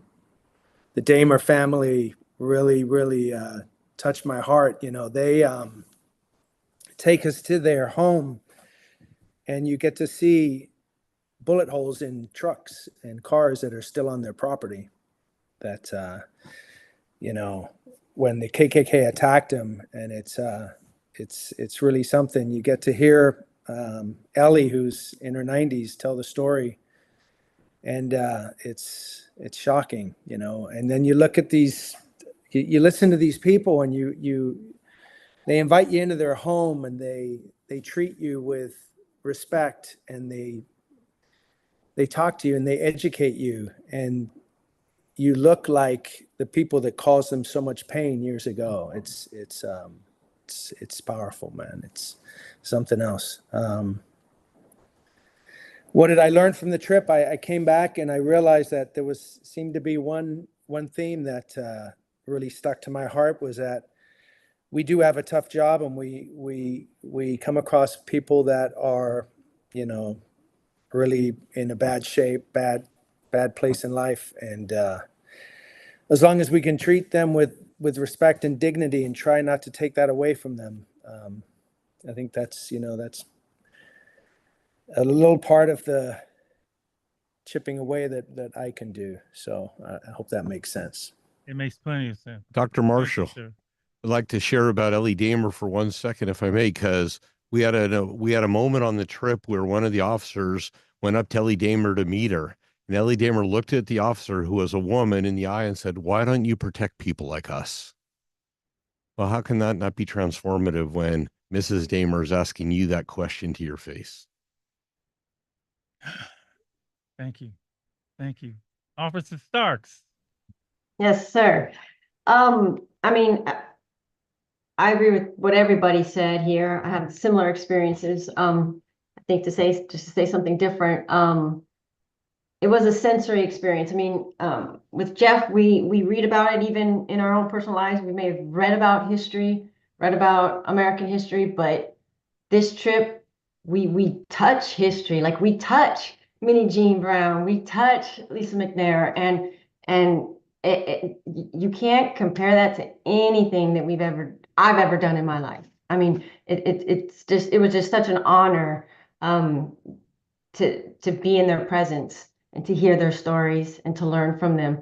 I also, because Dr. Daniels is here, he went on my cohort, and one of the unexpected things that I experienced was the bonding that we had with our group and community members and people that I would probably never have dinner with or have a drink with or have conversations with, including the chief, and Jeff and Al, and nothing compares to that, being able to forge those bonds and create those memories. In terms of what I was able to do or bring back, I think I'm the youngest in terms of tenure on this panel here. Probably not in age, but definitely in experience. Say it like that. When I came through, community policing, community-oriented policing was a big topic that we learn in the academy. This training kind of encapsulates that for us. It teaches us how to be a community-oriented police officer, how to care about the community, how to treat the community, and how to police. We're here to serve them, and this training teaches us that. Thank you. That's it. Thank you. Yes, Officer Wright, your turn. All right. Thank you, doctor. Well, first off, there's been so many great points by my colleagues and leaders on this call, and I have to give a shout out to Jeff Steinberg. I remember this is kind of a little story that happened that sits with me in my memory. But when we first got to Alabama, it was late. We were on flights. It was a long flight. Well, for me at least. And when we got to the hotel off the bus ride, he was standing there waiting with his, I'll never forget. I think it was his basketball jersey, his shorts, and his tennis shoes. And he was standing there, and he was giving us all high fives and bringing up the energy. All right, coach. And it was just it was a very memorable moment. And I felt at that particular time, I really had a good feeling about what I was getting myself into and what I was about to learn. But going into it, really what stood out for me was really meeting the civil rights pioneers, right? So I mean, we got to meet people like everybody's been talking about, the pioneers of Elizabeth Eckford and Minnie Jean, who was with us the entire time, who's amazing, who has so much energy, more energy than me and many people. Um, Vernon Damer. I'm not Vernon Damer, his family. I'm sorry, his family that welcomed us into the house, as everybody's mentioned. Uh, Sarah Collins, who was blinded by the explosion, the bombing. All these things, all these people that we met, and all these experiences that we had was so impactful, and it was overwhelming at times. I mean, being in there, obviously I'm a police officer, and I'm with other police officers, and you just get emotional, and we're meant to be even killed. We're built to be even killed and strong as we go into all our calls for service and to be, the poised member and everything that we do. But being in that room and going through some of these experiences like the church, and just really hearing these moments that were relived by these individuals, these pioneers, was so touching and so powerful, that it just shook the room and it shook a lot of people. So that's really what stood out to me. And I think, what I've learned from this is, such as Commander Hart has mentioned, the courageousness. That's a huge thing. It taught me more about, how to live with strength, be resilient, um, be more understanding of people's circumstances, and really just believe in something, right? And never give up that thought and that drive to go after it. Because you had in this situation, Little Rock Nine with Minnie Jean and others, they were kids and they were being accosted by the mob, and they still stuck with it, and they still continued on with their bravery and many others. So it was just so much that stood out to me, and I can't really wrap my head around everything right now on this call because there's so much more. But shout out to everybody who went, and thank you to SFPD and obviously Chief Scott, um, Al, and Ken Lee, everybody. They all did us a good service here, and I really hope this continues on because it's really doing a lot for not only our police department but for the community, because the community, I feel, is affected by the stuff that we learned from this. So I'm not going to say anymore. That's all I got. Wow. Dr. Daniel. Every time I see doctor, I say, Dr. Daniel, Dr. Daniels. Come on, man. In the mirror, in the light of you, man, you was the first black doctor that I ever met, man. And in the hood, they really cared about people. Doc, so let me say this, right? So one of the things that's truly apparent about this particular experience is that belief systems by design are faulty, man. It does not matter if it's the blue wall, if it's the streets, whatever it is. So, not all people who are out there selling drugs are monsters. Not everyone who picks up the uniform is an angel, right? There's problems, right, on all ends. And this type of experience has the power to galvanize. That's why they want to take this type of history out of American history. Because man, we got the same struggle, man, at the end of the day. And Absolutely. the idea is, when we lose our sense of humanness, this is me, man, five-time prison felon, man, 15 years in and out of the jail system, right? And imagine, man, if someone had taken my life before I had the opportunity to grow and make that process. And think about all the brothers who have followed me, man, that now said, man, you know what, Reg, I put the streets down. I seen you could do it, man. You made it real for me, you know? And so there's that power when we come together on our humanity. Here's the other piece I want to say, Doc. You know this. So you know I worry about you. We talk about this. Standing up against violence, man. Anybody that takes on that role to stand up against a violent system, man, that's the most courageous thing that I think a human being could do, man. And you do that, Doc, every day.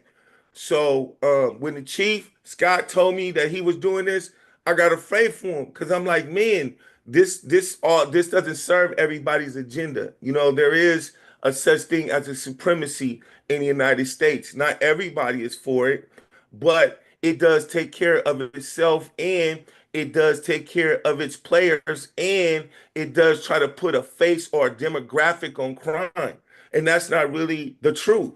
So having said that, Jeff is very bold and courageous. He is. Man, this is like the civil rights triathlon. Let's make no mistake. Bro, we was up early, up late, you know, and but he didn't let up.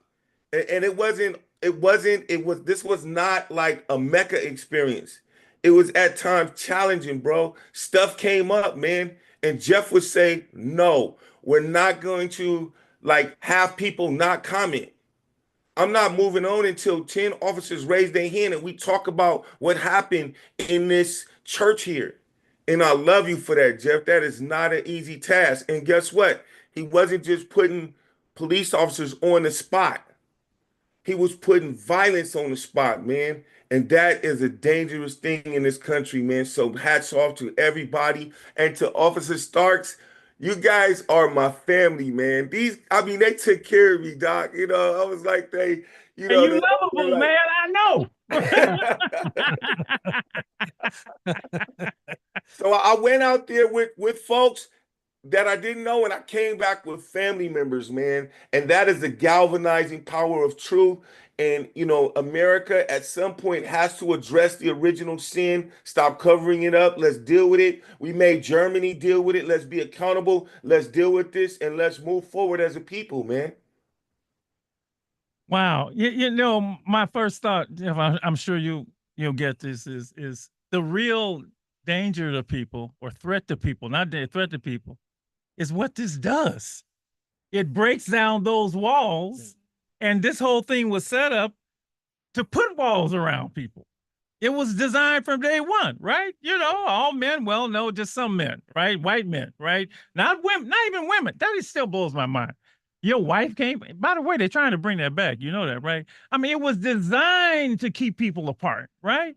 And anytime it brings it together, that's the real thing here. Well, maybe we shouldn't give funds for that. Why? But don't you want? But because they don't, right? Because it's about, and Lady E knows, as we say it's all the time, it's about power, domination, and control, right? And money, so you can have power, domination, control.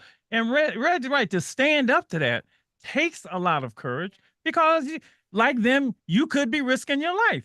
And I remember years ago when I started working with the young people, and they told me, "Well, man, Doc, you're gonna get killed working with gangbangers and drug dealers and all that." I said, "What a glorious way to die." That's exactly what I said.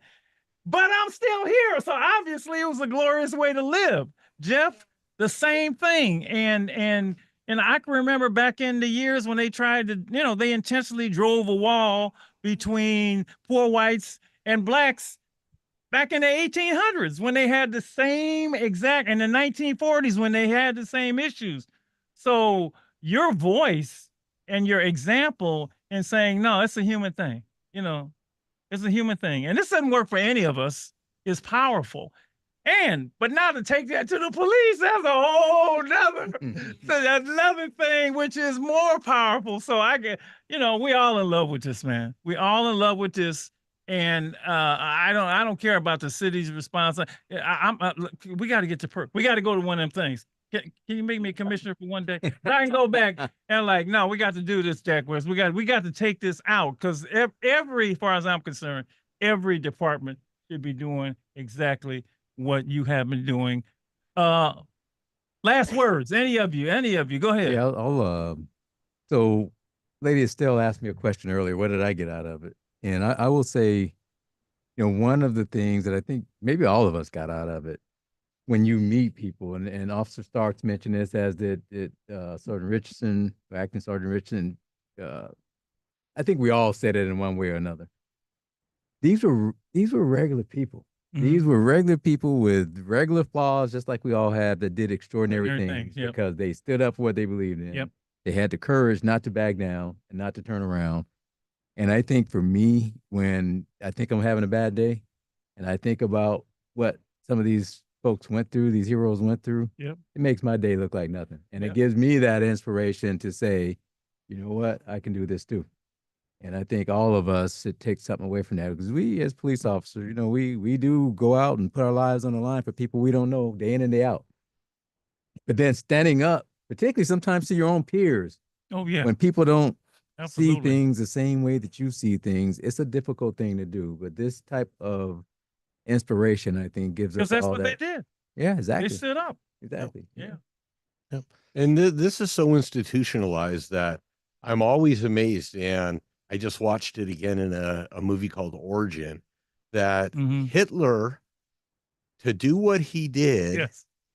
what did he study to put in all the programs he did to do the destruction he did? He studied the American system of segregation and Jim Crow. That's right. You said And people don't know that. they had a meeting in 1939 in Germany, and they figured, how are we gonna do this? Well, the Americans seem to be getting away with it, right? And they did. They studied Jim Crow segregation to put their blueprint for Nazi Germany. Which means those who forget the past are condemned to repeat it.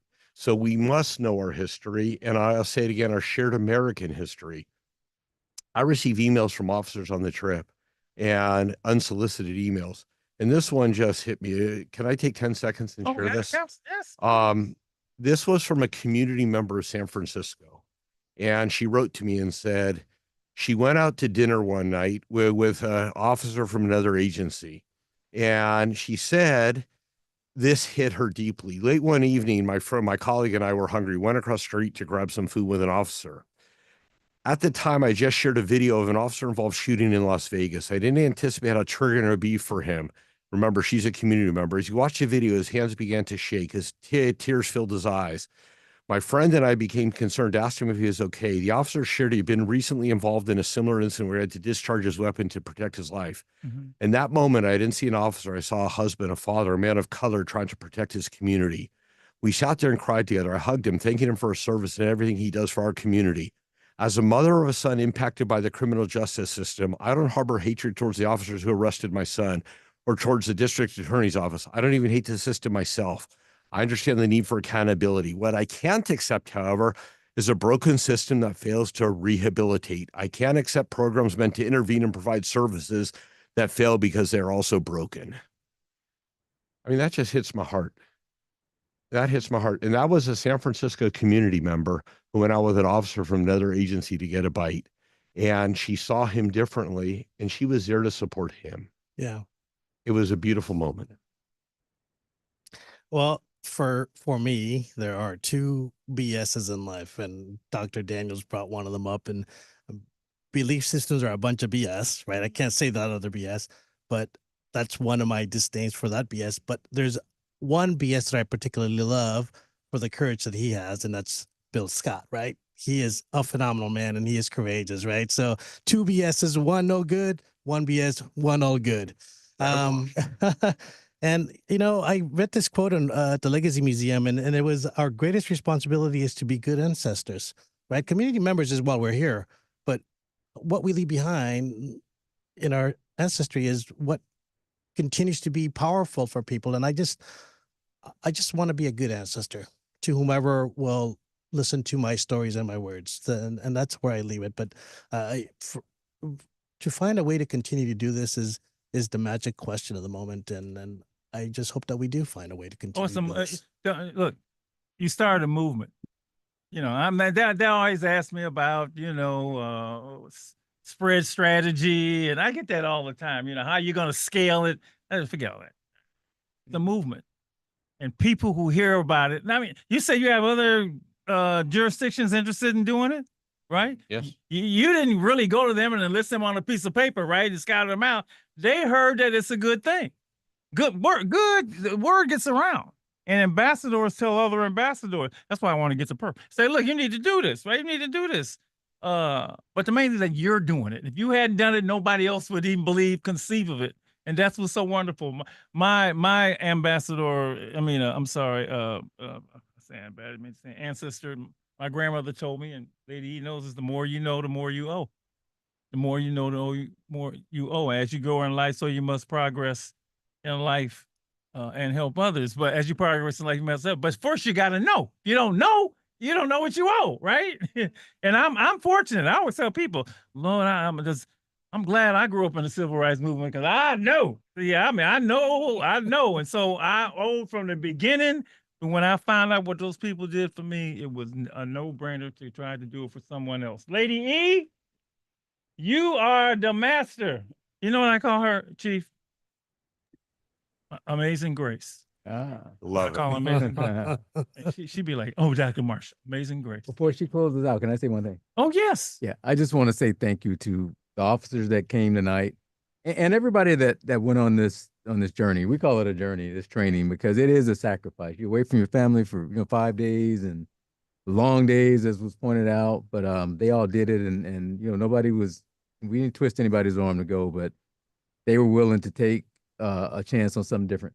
And they are the ones that really are behind this movement because they did it and they came home and told other officers, and that's why we got some of the people in this call that have gone twice. They're championing this program to make us better. So I just want to thank them and thank all the officers. And Dr. Marshall, as modest as he is, it doesn't happen without the North Star. Correct. You know that, right? It doesn't happen without the vision of the North Star. Oh, yeah. Well, of course. Leadership is everything.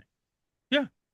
Got something for you. Oh, okay. I forgot. Just real quick. Yeah. So Hold on, lady. They got presentations. Yeah, Oh, no worries. Got two. I'm going to give one, and Jeff's going to give one. So, one of our lieutenants, Lieutenant AJ Holder, he's gone twice. He became a champion on this trip.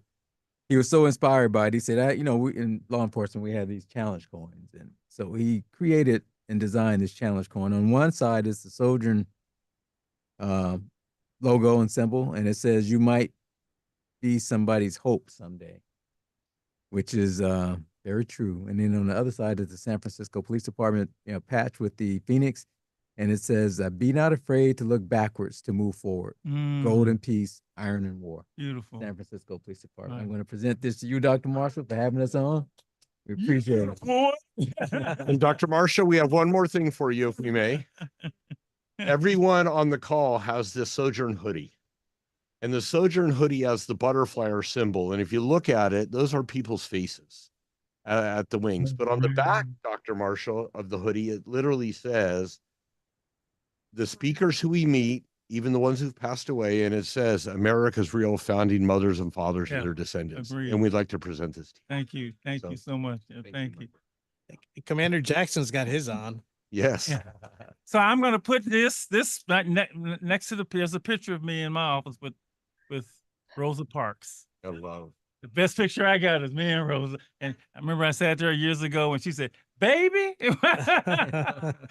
Right. Thank you so much. Lady E, Amazing Grace. Who are you going to be? What are they going to say about you when you're no longer here? Mm. What are they going to say? What are they going to remember? What did you do that made a difference? Did you know the depth of humanity in SFPD, where some journeyed to a sacred space in history?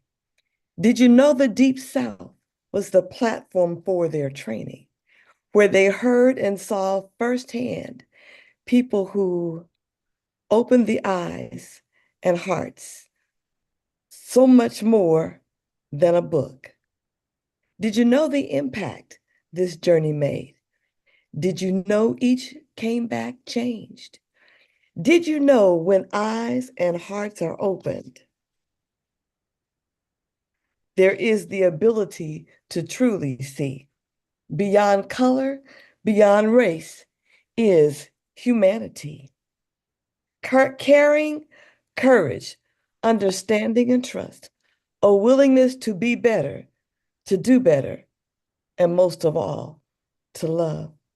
Chief Scott, Jeff Steinberg, and a few more, we thank you for your commitment, your determination to open that door. A door that opens eyes for the police to be able to see all human beings and their humanity. This is Lady Estelle asking you to consider this. Ah, lady. Amazing Grace herself. Thank you, everyone. What a night. Oh, what a way to end Black History Month, or to begin the rest of the year. Let's put it like that. Oh, this is just fabulous. Oh my God. Miss Okay. Ann and Fillmore Mike, we got one for you too. Sir Fillmore. All right. Yeah. Yeah. He got something from the police. That's a big deal to him. Thank you, everybody. We'll see you soon. And y'all, anytime you want to come by the club on a Tuesday night, just come on by. We have one saying that we use, and I've heard you use it. It's a big one. I tell the kids, they always say we're not all related, but we're all family. We're all family. We love each other. We're going to take care of each other. Good night. All right. Thank you so